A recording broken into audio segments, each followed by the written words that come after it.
So almost every year since 1948, the Gallup organization has done a poll to find out who the most respected man and woman in the United States of America is. It's a very interesting poll when you look at it. There's a couple years at the beginning, before 48, when it was the most inspiring person, and then they changed it to a man and a woman to make sure that we got sort of like they do Best Actor and Best Actress at the Academy Awards. And almost every year, the President of the United States tops the list of the most admired person in the United States. And very often, First Ladies do as well. The people who have been on the list the most are Hillary Clinton and Eleanor Roosevelt. And the men who have been on it the most are Dwight Eisenhower and Barack Obama. But it's interesting, neither one of them nearly as many times as the most admired women. So, it's kind of interesting to look at these lists and who people pick as the most admired, the most inspirational person. Another poll that was a worldwide poll recently that happens every year to find out who the most admired person is in the whole world. The people who showed up on that poll at the top were Bill Gates and Angelina Jolie. Now, maybe you have in your collection at home some memorabilia of famous people or framed photo or autographs. Sports fans have this. They'll have a football or a baseball with all these autographs of maybe everyone on a particular sports team, and they're hoping it'll gain value, but even if it does, very often they won't get rid of it. A music fan like myself, I've had the opportunity to meet some of my favorite musicians and actually have them sign records or CDs or something like that. I even have a signature from a musician that I respect on the back of one of my guitars even. So there's this thing about someone that does something significant that we tend to admire, that we tend to really get interested in a way that we're not interested in a lot of other things. Sometimes that famous person is the only thing that will do, a substitute won't do. If there's a band or an artist and they replace a member of their band, sometimes they just don't sell as many tickets. I think a year or two ago, it was almost 2 years ago, the man who wrote and at that time starred in the Broadway musical Hamilton, Lin-Manuel Miranda, he stepped down, was always the plan, he stepped down from being the actor in the show to let someone else step in. And those tickets that were sold on the secondary market dropped in value by half. Now the show still sells out every single show. You still can't get tickets unless you know somebody, but they're not quite as expensive as they were because it's not quite the same. It's almost a little bit of a fame worship thing we have in our society. So, I'm really sorry to say that this happens in the church world as well. I mean, we see that in the church world. If you see a list of very admired church leaders, you will never find somebody you haven't heard of on the list. You'll only see people that have these great big ministries or really large celebrity footprint. Someone like a Billy Graham. Not that there's anything wrong with somebody like a Billy Graham, but these are the people we tend to admire and think about and celebrate. And this is why this story today is so interesting. Now, just 2 weeks ago, we talked about Saul of Tarsus getting his sight back when something like scales dropped from his eyes. And eventually, as you go through the book of Acts, past 9, 10, 11, those chapters, We will eventually see him change his name to Paul and take over the rest of the book. But Peter is still a big character in the book at this point. So within that same chapter, we go back to Peter, and here's this story of this woman named Tabitha. She is identified as a disciple of Jesus. She is not known for great speeches or sermons or acts of healing. She is known for acts of love and devotion. They're showing Peter all the things that she's made. They're showing off how she has tangibly showed love to the people of this community when Peter arrives in Joppa. He was traveling from a place called Lydda. He's healed a man who was confined to a bed for 8 years, and that's a big deal. But now he's summoned to Joppa. These people love this woman so much that they have summoned him. And it's interesting, I looked at that word and I thought, I kind of remembered. So I looked it up. If you're reading through the Bible in order, the last time we heard about a city named Joppa is when a certain man named Jonah heads out from there in the opposite direction of where God has told him to go. Joppa has a history of being the place where Jonah's disobedience happened. And now here it is again in the Bible as a place where Tabitha's obedience and love is celebrated. Kind of redeems the town. Kind of redeems the name of the town. So now, this marvelous servant of God named Tabitha, who her name in Greek is Dorcas, which really sounds horrible, doesn't it? If I was Tabitha, every time somebody called me my name in Greek, I'd be like, can you please just call me Tabitha? My wife's name is Kathleen. If you call her Kathy, she doesn't even turn her head because that's not her name. Her name is Kathleen. My son's name is Charles. There's a lot of other names that go for people who are named Charles, but he will have none of them. Charles is the only one. And he has on occasion told a teacher who decided he should have a different name than Charles, no thank you, my name is Charles.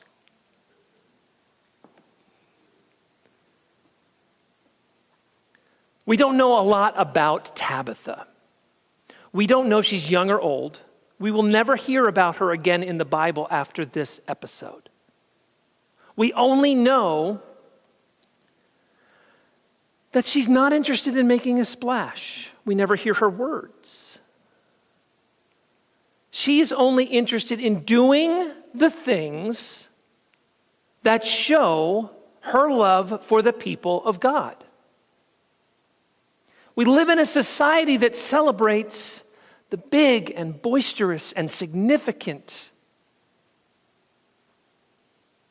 I have recently been reading, assigned reading for my course of study, as a matter of fact, some great books of advice about how to lead a church. Unfortunately, sometimes they say, well, here's something that will work great in a small church. We got this idea from a guy who's a pastor of a church of 25,000.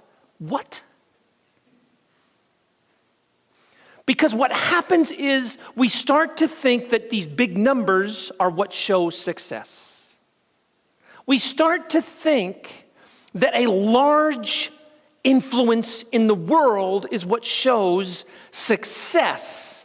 We see it in the world of business and entertainment, and again, it even shows itself in the church so very often that it sometimes troubles me because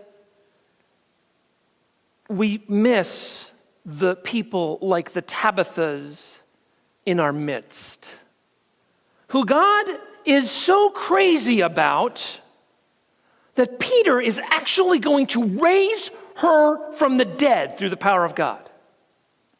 Wow.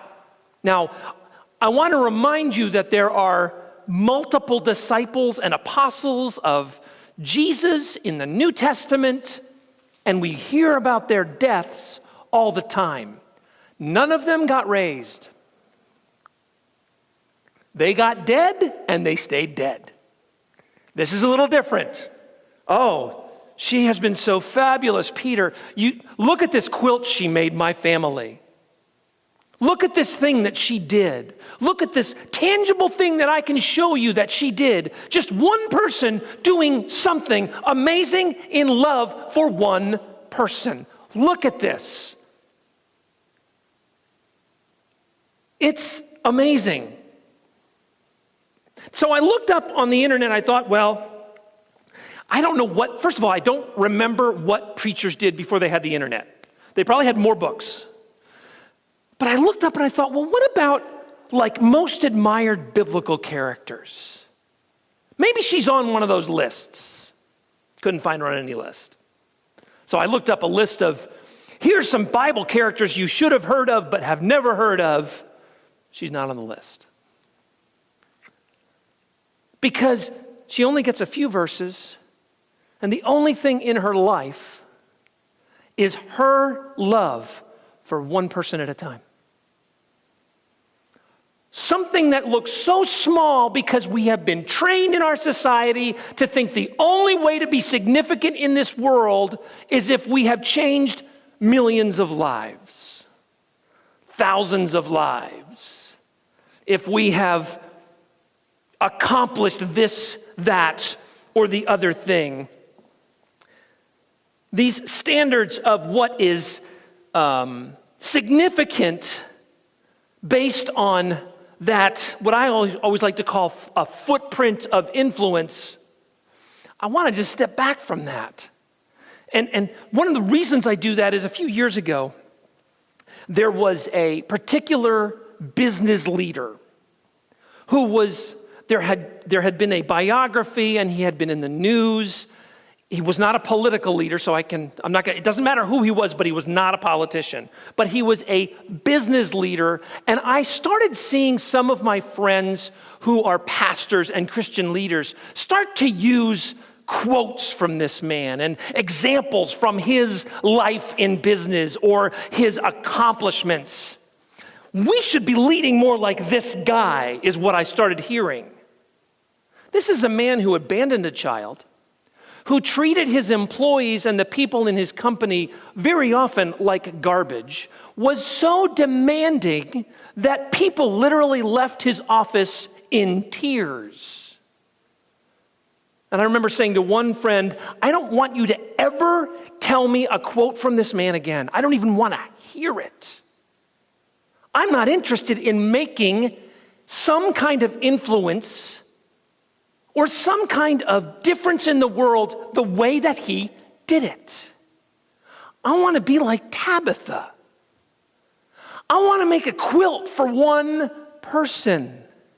I want to do loving things for the people around me. I want the people in my church to do that. I want my child to think that way. And Dorcas has absolutely no worldly influence. Again, we never hear of her again. We just see Peter go to her bed and say, Tabitha, get up. This world needs you. This world needs people like you. Get up. Now, is it possible that our life of faith and service, our life of following Jesus can be lived out in the small ways like Tabitha shows it, rather than thinking we have to make a splash? Or maybe we spend our time celebrating what we see when those things happen. This is what I think every Wednesday night. Every Wednesday night, we come down here Now, there is a group of people that are what I like to, not all of you have been here on Wednesday night, not all of you can get here, and that's fine. But on Wednesday night, we got this community dinner. People, whoever wants to come in, comes in. There's a real interesting cast of characters that shows up. There's a couple people that I keep an eye on. Okay, I'm going to keep an eye on you.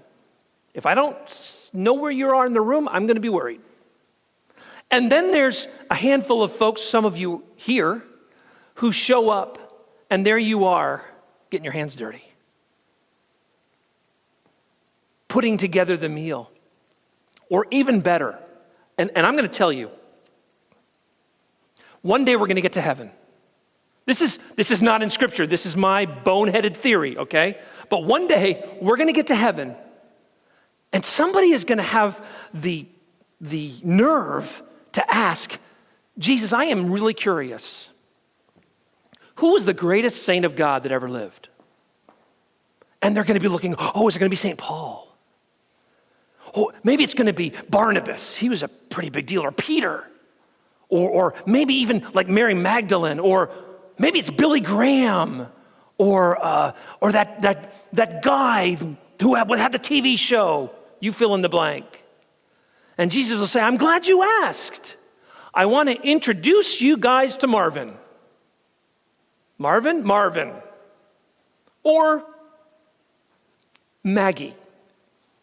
Could either be Marvin or Maggie. Really, what did they do? How many people did they lead to Christ? Not one. Not one, nope. But they never left early. They cleaned up. After everything they were ever involved with, they cleaned up. They mopped the floor. They washed the dishes. They gave somebody a ride home and never told anybody. They gave a gift card to somebody who needed food and they never told anybody. We never heard of these people. I know. And then Jesus will say, you have no idea how many of these people there are. Millions and millions. And their names are Marvin and Maggie and Tabitha. And I love them so much, I was even willing to raise one from the dead one time. I think it's very likely that, and there's no such list. That's why it's a boneheaded theory. Jesus is just going to say, you know what? I'm just so busy loving on you, all you people, I never think about that kind of stuff. That's the reality. But if there was a list, I have to say, windbags like me who just like to hear their own voice are not going to be on it. Preachers are not on that list. I know because I am one. The people that are on that list are the people you never hear of. The people whose names never make the papers. People whose names are things like Tabitha and Marvin or Maggie or even Dorcas. I notice when you see these kinds of examples, and Tabitha's not the only one in the Bible, of these examples of people who serve in small ways. But if you notice in the Bible, they're almost always women. And this is why when I see this and I read this, this is one of the reasons I think to myself, I am so happy that in our Methodist tradition, we have learned the amazing power of women in leadership. That's why, for me, the idea that, okay, we didn't always have it, but eventually we said, you know what? There's no reason a woman cannot be a pastor. There's no reason a woman cannot be a bishop. I'm just really proud of that because I think, and I have learned that even though all of us have sort of a masculine and feminine side, that the feminine side of leadership is one that we would do well to emulate more. It's a different kind of influence. It's a different kind of authority. It's a different kind of inspiration, different kind of leadership. The Tabitha kind of leadership that says, I am going to love on one person. I'm going to do this thing for one person. I'm going to do this thing for one person. I'm going to do these things in a way that doesn't draw attention to myself, but draws attention to the love that God has given me for his people. Years ago, I knew a pastor who was my pastor for a brief time, whose specialty was the interim pastor role. Now, we kind of don't have that as much in the Methodist church, because I always like to remind people, in the Methodist church, every pastor's an interim pastor. None of us are ever appointed to a church for life, although some of us stay for a very long time. But this man's particular role in a different faith tradition was the interim pastor role. His job was to lead a church between the time a pastor left and the new one gets there. He was normally only in a church for 18 months to 2 years at the most. So he never got a chance to put down roots. And I'll never forget marveling at how well he loved on one person at a time, including me during some difficult things I went through, and he was just a wonderful, wonderful pastor to me. A little while after I knew him, I heard that he had died. And I remembered thinking, I wonder how many people really knew or were influenced, because he was only in a place a little bit at a time, and he only did these little things for people. He never led a humongous ministry. He never built something huge. He was always just doing this little thing to get somebody to what was next, just to set up a church for the next person. And somebody says, oh, you should have seen his funeral. And I was upset that I hadn't heard about it until after. They had to turn people away. It was so full. That's what Tabitha experienced when she woke up from being dead and saw all these people. Oh, I remember loving on you, and I remember loving on you. I remember, what is the big deal? Why are we all gathered here? Tabitha, this is for you. This is for you. This is a celebration of how you have shown God's love to this world in these little ways. So as Mother Teresa once said, or at least she is credited with saying, let's not concentrate on doing these great things for God.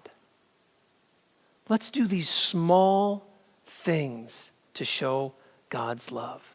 One small thing after another, and it cascades till the whole world is transformed.